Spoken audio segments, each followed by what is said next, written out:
Hate crimes are a bias-motivated form of criminal action that are intended to harm people of diverse ethnic group, race, sexual orientation, religion, or minority group status. Many people like Emmett Till, Rodney King, Martin Luther King, and Trayvon Martin experienced these actions. These legends motivated people to stand up to hate crimes and protest what is right. Mr. Reiner earlier tonight called these people thugs. I suspect he's right on the money. And you made a good point, too, when you said that there are people of every color and every race who will... There you can see a lot of people drove up at the intersection, saw what was going on, and just turned around and got out of the area. Now, this is probably one of the worst incidents we've seen all night. You see this Bronco here. People surrounded the car. They dragged the driver out. And beat him bloody. The poor guy never had a chance. At one point, somebody stepped in there and helped him out of there. I'm wondering if this is the guy we talked about earlier. Look at this guy. Radio reporter, the UPI radio reporter, Bob Brill. We don't know at this point, but look at this. It's a gang of people. Now, here's a guy apparently came to his aid here. And there are a couple of people you'll see. This is a Good Samaritan story. Finally, a couple of people took this poor guy out of the area and escorted him out of danger. Now,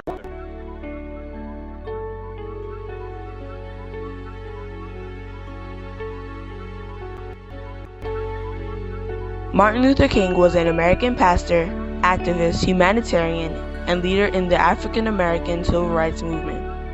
During his early years, Martin was an intelligent student that skipped the 9th and 11th grade and went on to college at the age of 15. He started out to be a pastor like his father. His preaching then led him to become a civil rights activist to fight for segregation. He joined the NAACP, a group of noble men and women that protest against the rights of African Americans. The NAACP organized boycotts, riots, and marches, like the March on Washington. The March on Washington is a fight for jobs and freedom to the Washington Monument, where Dr. King spoke his famous I Have a Dream speech. This speech is a legend to everyone, where Dr. King expresses his focus for a great American future and equality for all. Till this day, people acknowledge his speech. Martin continued to express his thoughts about society through his speeches, and this encouraged many blacks to fight for change. Sadly, on April 4th, 1968, Martin Luther King was standing out of his balcony of his motel room and was assassinated by James Earl Ray. And I think sad news for all of our fellow citizens and people who love peace all over the world. And that is that Martin Luther King was shot and was killed tonight in Memphis, Tennessee. Martin Luther King dedicated his life to love and to justice between fellow human beings. He died in the cause of that effort. Someone hadn't picked up his home video camera. We've all seen the pictures of Los Angeles police officers beating a man they had just pulled over. The city's police chief said today he will support criminal charges against some of the men. Here's ABC's Gary Shepard.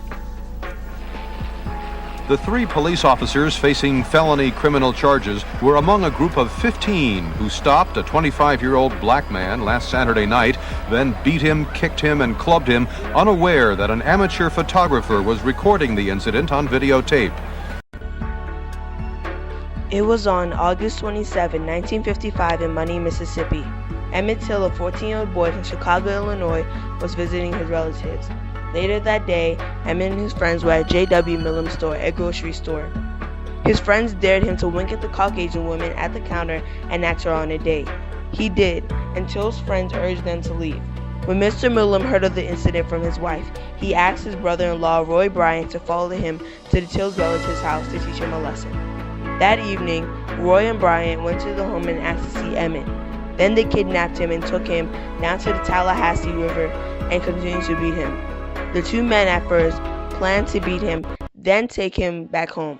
Then they decided to kill him because their hatred grew. Emmett was announced dead on August 28, 1955. His body was found in the Tallahassee River. Emmett's mother, Mamie Till, was notified, and she was devastated by the news. She came to Mississippi right away. Emmett had a funeral. Many people came, and they were also devastated. by the hate the man caused, and Mamie thought it was a time to fight for crimes against blacks. On the jury day, the two men were at a church on the south side of Chicago. Emmett Till's mutilated body would be on display for all to see. It was on a Sunday afternoon. I won't ever forget, it was a Sunday afternoon. The church was very calm, the line was very orderly. I thought that pretty soon the crowd would die down. It looked like all of Chicago was there. Well, they brought the children with them because Emmett was 14 years old, and they wanted the younger kids to see what happened to Emmett. They were mad, they were angry. And as we were led into the church, my girlfriends and myself, we walked up to the casket, and it was covered with glass. And we all looked down. This was our friend laying, looking like a monster.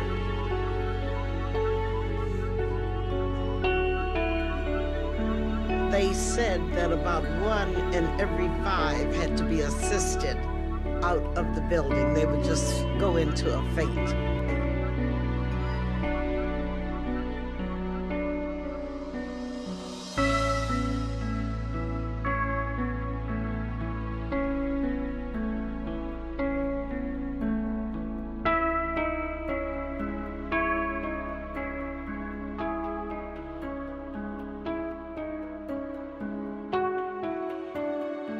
That's ignited fierce passions across the nation as allegations of racism and miscarriage of justice tear apart a small Florida town. 3 weeks ago, Trayvon Martin, an unarmed black teenager, was shot down by a white neighborhood watchman who claimed self-defense and has not at this point been arrested.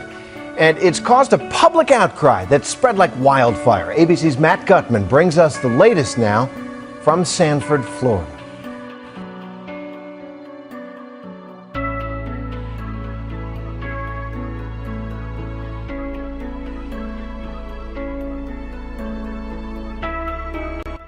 Hey, every person of color, isn't how they appear to you?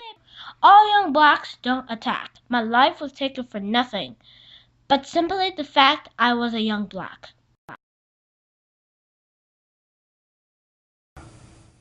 This is the face of 17-year-old Trayvon Martin, whose death has provoked weeks of demonstrations and massive internet petitions, and tonight, a rally in New York City. Justice! Now! Justice! Now! And in the small city of Sanford, Florida, a vote of no confidence for its embattled police chief. Don't shoot me! Don't hurt me! These are just the latest twists in the case in solidarity that is galvanizing the country following the shooting death of Martin. On February 26, he left his father's fiance's house to buy Skittles and iced tea during the NBA All-Star game, making his way along this path. And Crime Watch volunteer George Zimmerman spotted him, began to follow him. These assholes, they always get away. Are you following him? Yeah. Okay, we don't need you to do that. But Zimmerman does anyway. He begins chasing him. This guy looks like he's up to no good or he's on drugs or something.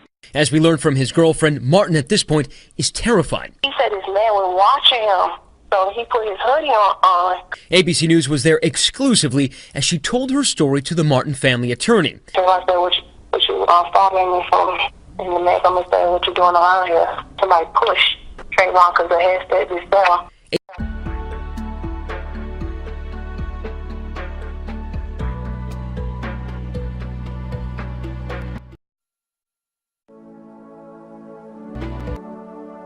How many have to die?